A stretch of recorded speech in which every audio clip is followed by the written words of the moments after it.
Hello दोस्तों, हमारे YouTube channel में आपका स्वागत है। ठीक है, आज मैं आपको यूपी पॉलिटेक्निक का जो एग्ज़ाम होने वाला एंट्रेंस, उसमें केमिस्ट्री से जो क्वेश्चन उठते हैं वो बताने जा रहा हूं। और ये सारे प्रश्न पॉलिटेक्निक ही नहीं, सारे एग्ज़ाम में जैसे SSC, UP police, GK GS जो पूछता है उन सब में भी ये क्वेश्चन पूछे जाते हैं। ये इतने इंपॉर्टेंट क्वेश्चन हैं। ठीक है दोस्तों, ठीक है, तो चलिए देखते हैं, शुरू करते हैं। सबसे पहले हम पढ़ेंगे, देखिए गैस का आचरण, यानी कि गैस किस प्रकार का व्यवहार करता है। ठीक ना, तो देखिए गैस के आचरण में सबसे पहले ये बार बार पूछा जाने वाला क्वेश्चन है कि बायल के नियम के अनुसार, किसके नियम के अनुसार? बायल के नियम के अनुसार गैस कैसे व्यवहार करता है। तो देखिए ये बार बार पूछा जाता है कि स्थिर ताप पर गैस के नियत मात्रा का आयतन करके, ठीक ना, आयतन उसके दाब के व्युत्क्रमानुपाती होता है। ये पूछ देगा अनुपात होता है, ऑप्शन दे देगा बायल का नियम, चार्ल्स का नियम, एवोगाड्रो का नियम, इनमें से कोई नहीं। तो हम किसको हेडिंग किसको टारगेट करेंगे? बायल का नियम। तो हमें याद होना चाहिए कि बायल के नियम में क्या होता है, स्थिर ताप पर गैस जो नियत मात्रा का आयतन उसके दाब के व्युत्क्रमानुपाती होता है। किसके व्युत्क्रमानुपाती होता है? दाब के। तो देख लीजिए, तो ये जो गैस की मात्रा है, किसकी मात्रा है? गैस की मात्रा होती है जो इसके व्युत्क्रमानुपाती होती है, किसके? दाब के। किसके? दाब के। ठीक है, नेक्स्ट चलते हैं। अब देखिए चार्ल्स के नियम के अनुसार जो गैस का आचरण होता है ना, कि व्यवहार होता है, वो कैसे होता है। ठीक ना, तो देखिए ये कह रहा है कि स्थिर दाब पर, ठीक ना, स्थिर, देखिए यहाँ पर बायल का नियम ताप पर था और चार्ल्स का नियम दाब पर है कि स्थिर दाब पर किसी गैस की नियत मात्रा का आयतन उसके परम ताप का सीधे अनुपाती होता है। किससे होता है? सीधे अनुपाती होता है। ठीक ना, तो परम ताप क्या होता है? तो ध्यान दीजिएगा, परम ताप होता है 273 अंश सेंटीग्रेड। और इसके बार बार ये पूछता है, जब ये माइनस में होगा तो ठीक ना ताप घटता है और प्लस में होगा तो बढ़ता है। तो ये कभी कभी तो समीकरण ही पूछ देता है कि बताइए कि परम ताप क्या होता है। तो 273 पे 273 डिग्री होता है। ठीक ना, अगर इस पर हमें चार्ल्स के नियम के अनुसार तापमान कोई दिया है, निकालना है, तो उसे हम क्या करेंगे? 273 में जोड़ देंगे। अब ताप देखेंगे कि माइनस में दिया है कि प्लस में दिया है। हमें क्या करना है? जोड़ना है। माइनस में तो घट जाएगा और प्लस में रहेगा तो जुड़ जाएगा। और ये बार बार पूछने वाले ये आईएमपी क्वेश्चन है। ठीक ना, ये सारे एग्जामों में कई बार पूछ चुका है। ठीक है, अगला दिया है एवोगाड्रो के नियम। एवोगाड्रो के नियम के अनुसार जो हमारा गैस है किस प्रकार का व्यवहार करता है। तो देखिए ये कह रहा है कि समान ताप एवं दाब पर सभी गैस, ठीक ना, सभी गैसों के समान आयतन में अणुओं की संख्या समान होती है। देखिए बहुत बार पूछा गया है कि ये बताइए कि समान ताप एवं समान दाब पर सभी गैसों के, ठीक ना, सभी गैसों के आयतन समान आयतन में अणुओं की संख्या समान होती है। ये किसका नियम है? बायल का, चार्ल्स का, एवोगाड्रो का, और इनमें से सभी या इनमें से कोई नहीं, ऐसा करके ऑप्शन बनाएगा तो हम मारेंगे एवोगाड्रो के अनुसार। किसके अनुसार? एवोगाड्रो के अनुसार क्या होता है कि सभी गैस का जो आयतन होता है समान आयतन में अणुओं की संख्या भी क्या होती है? समान होती है। ठीक है, नेक्स्ट देखिए क्वेश्चन। ये क्वेश्चन बार बार एग्जामों में क्या किए गए हैं? पूछे गए हैं। ठीक ना, अगर हमारा वीडियो आपको अच्छा लगता है तो लाइक जरूर दीजिएगा, क्योंकि वीडियो आप लोग देखते हैं और लाइक नहीं करते हैं, तो प्लीज़ लाइक किया कीजिए वीडियो को। ठीक ना, और जो इस वीडियो पर नए हैं वो इस चैनल को सब्सक्राइब करें, ताकि मैं जो भी वीडियो अपलोड करूँ आपको सबसे पहले इसका नोटिफिकेशन मिले। तो देखते हैं दोस्तों, आगे दिया है कि सामान्य ताप एवं दाब पर विभिन्न गैसों के 1 ग्राम अणु का आयतन 22.4 लीटर होता है। गजब का ये आईएमपी क्वेश्चन है, गजब का। ये बार बार पूछता है कि देख लीजिए, ये बार बार पूछता है कि सामान्य ताप और सामान्य दाब पर, ठीक ना, विभिन्न गैसों के 1 ग्राम का, कितने ग्राम का? 1 ग्राम का अणु का आयतन कितना आयतन? 22.4 लीटर। ये कई बार पॉलिटेक्निक के हर साल पेपर में ये पूछता है और इस साल भी ये देखने को आपको मिलेगा। ठीक ना, और दूसरा क्वेश्चन इसी में देख लीजिएगा कितना इंपॉर्टेंट है। ये पूछ देता है कि 22.4 लीटर में, ठीक ना, कितने अणु होते हैं? ये अणुओं की संख्या पूछ देता है। तो देखिए याद रखिएगा 6.022 गुणे 10 के घात 23 अणु। कितने अणु? 6.022 गुणे 10 के घात 23 अणु होते हैं। ठीक ना, एकदम ध्यान से देखिएगा, और ये क्वेश्चन एकदम आएंगे आपको एग्जाम में मिलेंगे, आप कहेंगे कि सर ने क्या बताया था। ठीक है, अगला दिया है कि गैसीय अवस्था में समीकरण। ये गैसीय अवस्था में ये समीकरण है, डायरेक्टली पूछा जाता है। तो ये होता है कि PV, ठीक ना, ये हो जाता है PV बराबर nRT। ठीक ना, जहाँ R एक मोलर गैस स्थिरांक होता है और N जो होता है 1 मोल गैस के लिए होता है। ठीक ना, इसका मान 1 लिया जाता है, N का मान। ठीक ना, याद रखिएगा, ये सीधे समीकरण ही पूछा जाता है कि गैसीय अवस्था का समीकरण क्या होता है, तो ये याद रखिएगा। ठीक ना, अगला में देखिए कि ग्राहम का गैसीय विसरण नियम ग्राहम का गैसीय विसरण नियम कि ग्राहम के अनुसार जो गैस का आचरण होता है, व्यवहार होता है, वो कैसा होता है। तो देखिए ये कह रहा है कि नियत ताप एवं दाब, ठीक ना, नियत ताप एवं दाब पर गैसों की विसरण की अपेक्षिक गतियाँ उसके घनत्व अथवा अणुभार के वर्गमूल के व्युत्क्रमणानुपातिक होता है, व्युत्क्रमणानुपाती होता है, ठीक ना। देखिए मस्ट है, ये बार बार यही क्वेश्चन पूछ देता है, उल्टा सीधा दे देगा। जैसे R1 बटा में R2 और बराबर अंडर में D2 अपन में D1, तो ये उल्टा कर देगा कि D1 अपन में D2। हमें पहचानना होगा कि कौन सा सही होगा, बराबर M2 अपन में M1। तो देख लीजिए यहाँ पर उल्टा होता है, R1 अपन में R2 बराबर D2 अपन में D1 बराबर M2 अपन में M1। ये याद रखिएगा, यही पूछ देता है, ठीक ना। और ऐसे ही देख लीजिए पूछ देगा कि बताइए कि ग्राहम के गैसीय विसरण के नियम के अनुसार, ठीक ना, R में हाइड्रोजन और R में ये क्या है, ये ग्राहम का है, ऑक्सीजन का अनुपात क्या होता है, तो 4 संबंध है 1 होता है, 4 संबंध है 1 होता है। ये बार बार पूछा गया वाला क्वेश्चन है। और ये भी समीकरण पूछ जाता है RH बराबर 4R0, क्योंकि 4 से क्या करेंगे, अगर इसमें मल्टीप्लाई करेंगे तिरिया यहाँ से, तो ये 4R की ओर आएगा और 1 इसकी ओर जाएगा, ठीक ना। तो RH बराबर होगा 4R। ये बार बार पूछा जाने वाला क्वेश्चन है, ठीक ना। चलिए नेक्स्ट क्वेश्चन देखते हैं हम लोग कि हाइड्रोजन गैस की विसरण गति ऑक्सीजन गैस के विसरण गति से 4 गुनी होती है। देखिए कई बार पूछेगा, देखिए एग्जाम में कैसे पूछता है ये कि हाइड्रोजन गैस की विसरण की गति जो है ऑक्सीजन गैस की विसरण की गति से गुनी होती है। अब ऑप्शन में दे रहेगा 1 गुना, 2 गुना, 3 गुना, 4 गुना, ठीक है ना। तो हमें किस पे मारना है ऑप्शन, 4 गुना पे। किस पे, 4 गुना पे, ठीक है। अब सबसे इम्पोर्टेंट पॉइंट हम लोग चलेंगे, सबसे इम्पोर्टेंट पॉइंट हम लोग चलेंगे, ध्यान से देखिएगा। देखिए दोस्तों, अब सबसे इम्पोर्टेंट टॉपिक जो हर एग्जाम में पूछा जाता है, मेंडलीफ का आवर्त सारणी का नियम। गजब का ये क्वेश्चन है। और ये कब पारित हुआ था, तो 1869 में। इसमें रशियन एक वैज्ञानिक थे जिन्होंने 19वीं शताब्दी में, ठीक ना, तत्वों तथा उनके यौगिक के तुलनात्मक अध्ययन किया था, ठीक ना। और इसी अध्ययन को मेंडलीफ का आवर्त नियम कहा जाता है। देखिए रशियन एक वैज्ञानिक थे जिन्होंने 1869 में, ठीक ना, 19वीं शताब्दी में, ठीक ना, तत्वों तथा उनके यौगिकों के, माने कि तत्व और यौगिक दोनों में तुलना किए थे, तुलना करके उनका अध्ययन किए थे। इसी को मेंडलीफ का आवर्त नियम कहते हैं, ठीक ना। तो इसमें एग्जाम में पूछ दिया जाता है कि मेंडलीफ का आवर्त नियम कब पारित हुआ था, तो 1869 में। इसको किसने किया था, तो रशियन वैज्ञानिक ने किया था। किसने, रशियन वैज्ञानिक ने किया था। चलिए नेक्स्ट देखते हैं आगे। देखिए अब इसमें क्या है कि ये जो हमारा मेंडलीफ का आवर्त नियम है उसके अनुसार तत्वों में क्या क्या होता है, ठीक ना। और यही एग्जाम में बहुत बार पूछा गया है और बार बार पूछता भी है, ठीक है।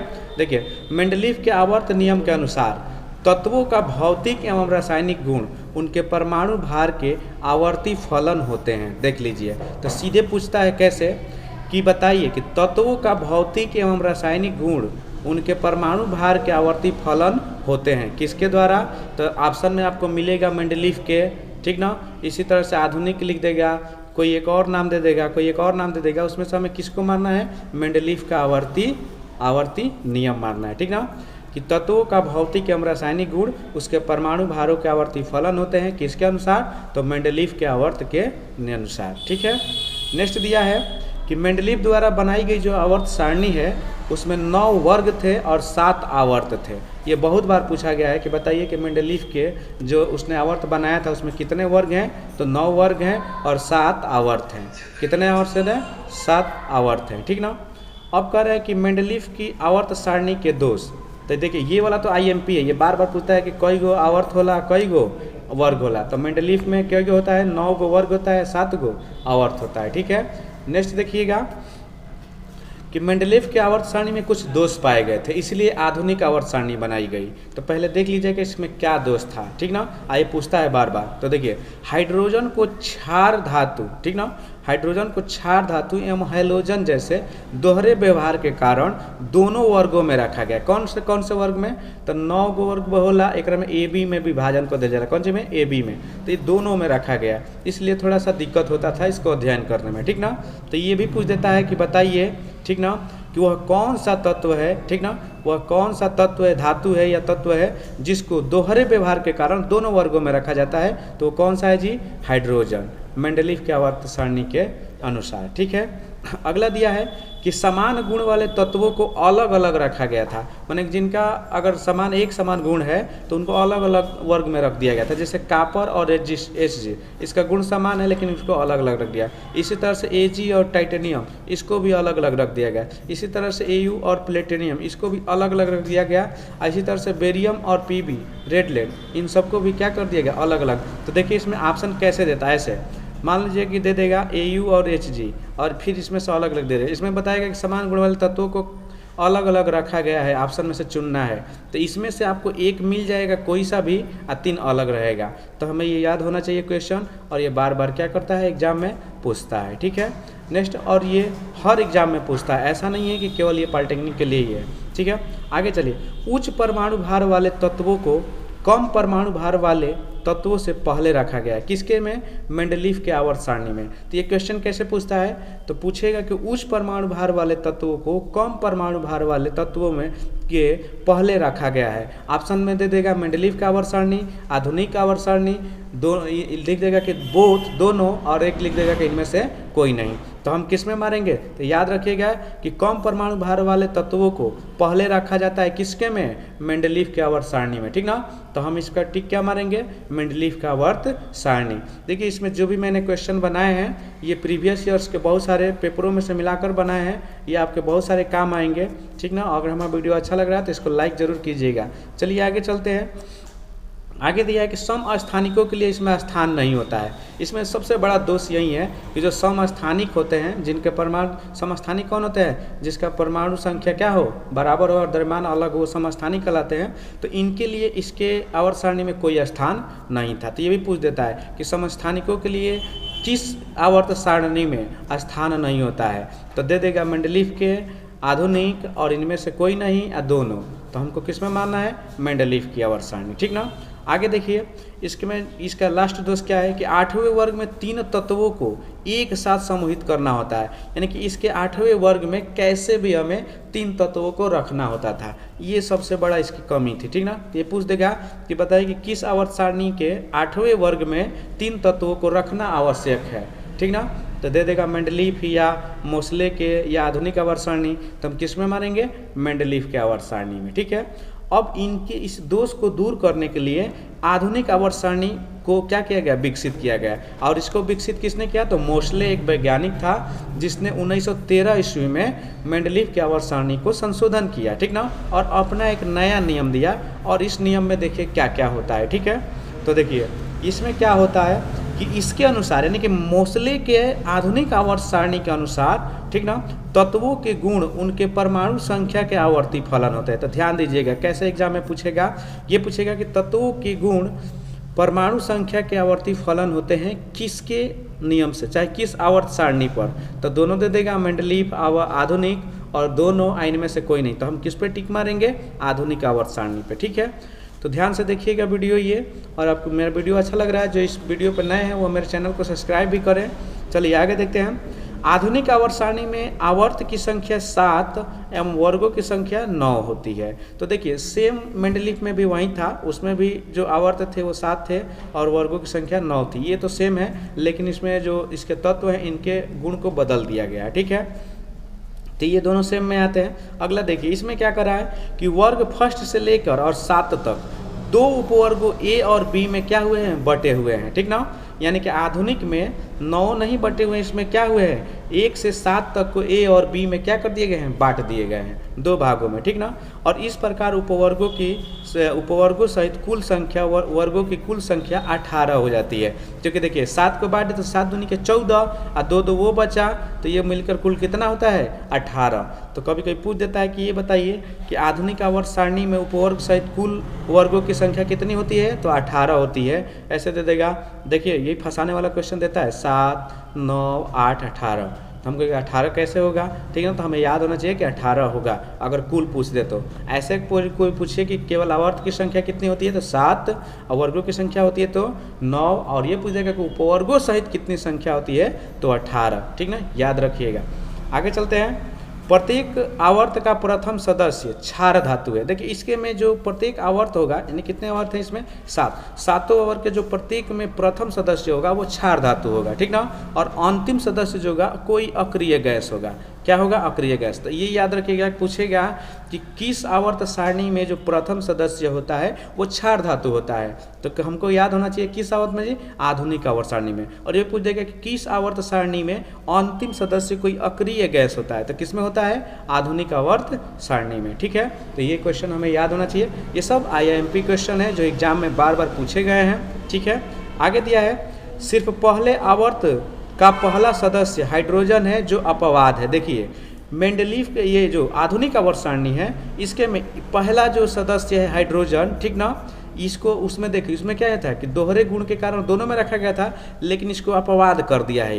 ये इसको एक ही में रखा है, लेकिन क्या कर दिया, अपवाद कर दिया है। तो इसमें पूछ देगा कि ये बताइए कि हाइड्रोजन को किस आवर्त सारणी में अपवाद में रखा गया है। तो किस में रखा गया है, आधुनिक आवर्त में। किस में रखा गया है, आधुनिक आवर्त सारणी में, ठीक ना। अगला क्वेश्चन दिया है कि आधुनिक आवर्त सारणी में परमाणु संख्या, देख लीजिए ध्यान से, आधुनिक आवर्त सारणी में परमाणु संख्या 57 से लेकर 71 तक को लेथेनाइड श्रेणी कहते हैं। तो याद रखिएगा, पूछ देगा कि किस आवर्त सारणी में परमाणु संख्या 57 से लेकर 71 तक को लेथेनाइड श्रेणी कहते हैं। तो आधुनिक आवर्त सारणी में देखिए इसमें 3 तरीका से प्रश्न पूछ सकता है। पहला कि लेथेनाइड श्रेणी क्या होती है, तो हम बता देंगे कि आधुनिक आवर्त सारणी में परमाणु की संख्या 57 से लेकर 71 तक को लेथेनाइड श्रेणी कहते हैं। हो गया ना। देखिए 3 तरीका से पूछ सकता है। अच्छा ये भी पूछ सकता है कि 57 से लेकर 71 तक को लेथेनाइड श्रेणी कहते हैं किस आवर्त सारणी में, मेंडलीफ में कि आधुनिक में, तो किस में, आधुनिक आवर्त सारणी में, ठीक है। ये याद होना चाहिए। अगला इसी में देख लीजिए, अगला कह रहा है कि एवं 89 से लेकर 103 तक के, ठीक ना, एक्टिनाइड श्रेणी कहा जाता है। क्या कहा जाता है, एक्टिनाइड श्रेणी कहा जाता है। तो याद रहिएगा 57 से 71 तक लेथेनाइड और 89 से 103 तक को एक्टिनाइड श्रेणी कहा जाता है, ठीक ना। ये सारे इंपॉर्टेंट क्वेश्चन हैं और बार बार कहीं ना कहीं एग्जाम में पूछे गए हैं। मैं बहुत सारे प्रीवियस ईयर्स के पेपर को निकाल कर बड़ी मेहनत से ये वीडियो बनाया हूँ। तो जो भी इस वीडियो को देख रहा है तो कृपया इसको लाइक ज़रूर करें, ठीक है। नेक्स्ट चलते हैं। देखिए अब आता है आयनन विभव, जो इसमें क्या होता है। ये आयनन विभव क्या होता है, ये बार बार एग्जाम में पूछा गया है, ठीक ना। तो देखिए कह रहे हैं कि ऊर्जा का वह न्यूनतम मात्रा जो तत्वों के एक गैसीय परमाणुओं की बाह्यतम कक्षा से एक इलेक्ट्रॉन को निकालकर बाहर करने के लिए आवश्यक होती है। तो देखिए एग्जाम में कैसे पूछेगा, ये देगा टोटली कि ऊर्जा की वह न्यूनतम मात्रा है जो तत्वों की एक गैसीय परमाणु की बाह्यतम कक्षा से एक इलेक्ट्रॉन को, ठीक ना, एक इलेक्ट्रॉन को निकालकर बाहर करने के लिए आवश्यक होती है, उसे क्या कहा जाता है। दे देगा इलेक्ट्रॉन बंधुता, आयनन विभव और भी कुछ करके ऑप्शन में दे देगा। तो हमें याद रखना चाहिए कि जब निकालने की आवश्यकता होती है तो वो कहलाता है हमारा आयनन विभव, ठीक है। नेक्स्ट दिया है कि इलेक्ट्रॉन बंधुता क्या होती है, ठीक है। इलेक्ट्रॉन बंधुता ये तो बार बार पूछा गया है कि जब उदासीन परमाणु एक इलेक्ट्रॉन ग्रहण करता है तो उसके फलस्वरूप उत्पन्न ऊर्जा को इलेक्ट्रॉन बंधुता कहते हैं। देखिए उदासीन मतलब जिसका pH मान 7 हो, यानी कि जब एक उदासीन परमाणु है और वो एक इलेक्ट्रॉन को ग्रहण करता है, माने किसी से एक्सेप्ट करता है, ठीक ना, तो उसके फलस्वरूप उससे जो ऊर्जाएं निकलती है उसे इलेक्ट्रॉन बंधुता कहा जाता है। उसे क्या कहा जाता है, इलेक्ट्रॉन बंधुता कहा जाता है। ये कई बार पूछा है। तो देखिए ये क्वेश्चन यहाँ से यहाँ तक दे देगा, अब बस कहा जाता है कह देगा और ऑप्शन में ये मिलेगा आपको, ठीक है। नेक्स्ट दिया है कि वर्ग 7 के ए जो वर्ग 7 है आधुनिक के वर्ग ए के तत्वों को इलेक्ट्रॉन बंधुता उच्च होती है। यानी कि आधुनिक आवर्त सारणी के वर्ग 7 के ए में जो ए ब्लॉक है उसमें ए और बी 2 भागों में बांटा गया था ना, तो उसमें से ए के जो तत्व हैं उसकी इलेक्ट्रॉन बंधुता उच्च होती है। यानी कि वो लोग जल्दी जल्दी इलेक्ट्रॉन ग्रहण करते हैं और उनमें से ऊर्जाएँ बहुत ज़्यादा निकलती है, ठीक है। अगला दिया है कि सबसे अधिक इलेक्ट्रॉन बंधुता क्लोरीन की होती है। IIMP यही तरह पूछेला, ठीक है। देखिए क्या पूछता क्या है कि ये बताइए कि सबसे अधिक किस तत्व की चाहे किसकी इलेक्ट्रॉन बंधुता अधिक होती है, तो किसकी होती है, क्लोरीन के। Cl भी लिख के आ जाएगा या हिंदी में क्लोरीन लिखा रहेगा, ठीक है। तो याद रहना चाहिए, कुछ तत्वों के आप लोग संकेत खुद भी याद कर लीजिए, ठीक है। आगे दिया है कि विद्युत ऋणात्मकता ये क्या होता है, मैंने विद्युत ऋणात्मकता केमिस्ट्री के शब्द में क्या होता है। तो देखिए ये भी पूछता है कैसे कि किसी तत्व की परमाणु की वह क्षमता जिससे वो साझेदारी की इलेक्ट्रॉन जोड़ी को अपनी ओर खींचती है, ठीक ना, उसे क्या कहा जाता है। ऑप्शन में रहेगा विद्युत ऋणात्मकता, इलेक्ट्रॉन बंधुता, आयनन विभव और इनमें से कोई नहीं। तो आपको किस पे टिक मारना है, विद्युत ऋणात्मक पर। किस पे टिक मारना है, विद्युत ऋणात्मक पे, ठीक ना। अब ये देखिए आयनन, ये बताओ कि विद्युत ऋणात्मक कैसे निकालते हैं। तो आयनन विभव प्लस इलेक्ट्रॉन बंधुता आप बट्टे में 5.6 है, ये कितना है 5.6 से भाग देते हैं तो हमारा विद्युत ऋणात्मकता क्या होती है, प्राप्त होती है, ठीक है। आगे दिया है कि देखिए फ्लोरीन की, ठीक ना, विद्युत ऋणात्मकता सबसे अधिक होती है। आईएमपी क्वेश्चन बहुत बार पूछा है कि किसकी विद्युत ऋणात्मकता सबसे अधिक होती है, तो किसकी होती है, फ्लोरीन की होती है। किसकी होती है, तो फ्लोरीन की होती है, ठीक ना। आगे देख लीजिए कह रहा है कि निष्क्रिय गैसों का गलनांक निम्न होता है, यानी कि जो निष्क्रिय गैस होते हैं उनका गलनांक निम्न माने कि कम होता है, वो जल्दी गलते नहीं है, ठीक ना। तो ये भी क्वेश्चन बार बार पूछा गया है, ठीक है, और इस बार भी आपको पेपर में देखने को मिलेगा, पक्का मिलेगा। आगे दिया है कि वर्ग 4 के ए के तत्व, जो देखिए आधुनिक आवर्त के, जो आधुनिक आवर्त सारणी है, आवर्त है, उसके ये वर्ग 4 के ए के जो तत्व है उनका गलनांक उच्च होता है। बहुत बार ये भी पूछा गया है कि बताइए कि आधुनिक आवर्त सारणी में किस वर्ग के, ठीक ना, किस वर्ग के तत्वों की गलनांक जो होती है उच्चतम होती है। तो ए वर्ग, ये वर्ग के ए भाग की, ठीक ना। या तो ए दे देगा तो ये पूछेगा, या ये दे देगा तो इसमें से ए पूछेगा, ठीक ना। तो ये हमें याद रहना चाहिए कि आधुनिक आवर्त के चौथा के ए ब्लॉक के जितने भी तत्व है उनका गलनांक क्या होता है, उच्चतम होता है, ठीक ना। अब चलिए गुण अब थोड़ा सा देख लीजिए इसमें कैसे कैसे गुण आता है, ये बहुत ज़्यादा पूछता है, ठीक ना। तो गुण और वर्ग में ऊपर से नीचे की ओर जाने आने में क्या इसमें प्रक्रिया होती है, ठीक ना। तो देखिए ये आधुनिक आवर्त सारणी है, ठीक ना। इसमें परमाणु का आकार का गुण क्या होता है। अगर वर्ग में हम ऊपर से नीचे की ओर आते हैं, यानी ऊपर से नीचे की ओर आते हैं, तो परमाणु का आकार क्या होता है, बढ़ता है। परमाणु का आकार क्या होता है, बढ़ता है, ठीक ना। अगर वहीं आवर्त में अगर हम बाएं से दाएं जाते हैं तो परमाणु का आकार क्या होता है, घटता है। वेरी आईएमपी क्वेश्चन, एकदम इसको याद रखिएगा, पक्का मिलेगा इसमें से आपको एक क्वेश्चन, ठीक है। आगे चलते हैं विद्युत धनात्मकता। तो देखिए वर्ग में ऊपर से नीचे की ओर आने पर विद्युत धनात्मकता भी क्या होती है, बढ़ती है, ठीक ना। और आवर्त में बाएं से दाएं जाने पर ये घटती है। एकदम इसे ध्यान से याद रखिएगा बच्चों, एकदम स्टूडेंट दोस्तों, एकदम आएगा ये एग्जाम में। अगला दिया है कि आयनन ऊर्जा जब वर्ग में ऊपर से नीचे आते हैं तो ध्यान दीजिएगा ये उल्टा हो जाता है। आयनन ऊर्जा क्या हो जाती है, घटती है। क्या होती है, घटती है, और आयत में बाएं से दाएं जाने पर बढ़ती है। तो ये याद रखिएगा कि परमाणु का आकार और धनात्मकता ये वर्ग में ऊपर से नीचे आने पर बढ़ती है और आवर्त में बाएं से दाएं जाने पर घटती है। बाकी जो ये तीनों हैं ये उल्टा हो जाते हैं। कौन कौन, आयनन ऊर्जा, विद्युत ऋणात्मकता और इलेक्ट्रॉन की गति, ठीक ना। तो देख लीजिए ये आयनन ऊर्जा भी वर्ग में ऊपर से नीचे की ओर जाते हैं तो घटती है और आवर्त में बाएं से दाएं जाते हैं तो बढ़ती है, ठीक इसके विपरीत हो जाता है। उसी तरह विद्युत ऋणात्मकता ये भी क्या होता है, वर्ग में ऊपर से नीचे की ओर आने पर क्या होती है, घटती है, और आवर्त में बाएं से दाएं जाने पर बढ़ती है। और लास्ट होता है इलेक्ट्रॉन की गति। ये तो बहुत बार पूछता है कि ये बताइए कि वर्ग में ऊपर से नीचे जाने पर इलेक्ट्रॉन की गति की प्रकृति कैसी होती है, घटती है, बढ़ती है, समान रहती है, इनमें से कोई नहीं। तो ऊपर से नीचे देख लो, ऊपर से नीचे जाने में क्या होती है, घटती है, और आवर्त में बाएं से दाएं जाने पर बढ़ती है। तो इससे क्वेश्चन बहुत घुमा घुमा के पूछता है, बस हमें ये टेबल याद रखना है। अगर ये टेबल याद है तो पक्का है कि इससे आने वाला क्वेश्चन आपसे छूटेगा नहीं। आगे चलिए देखते हैं दोस्तों। अब दिया है कि संकरण के प्रमुख प्रकार, और देखिए ये बहुत आईएमपी है दोस्तों, पूरा वीडियो लास्ट तक देखिएगा तो बहुत लास्ट में इतना इंपॉर्टेंट क्वेश्चन डाला हूँ कि पक्का इसमें से 2 क्वेश्चन आएगा। देखिए संकरण और इसके प्रमुख प्रकार। तो संकरण के प्रकार 6 होते हैं। कितने होते हैं, 6। पहला होला एसपी संकरण। कौन सा होता है, एसपी संकरण। ये पूछता है कि ये बताइए कि एसपी संकरण का आकृति कैसा होता है। तो इसका आकृति रेखीय होता है, एकदम याद रखिएगा, फटाफट ये पूछता है, ठीक है।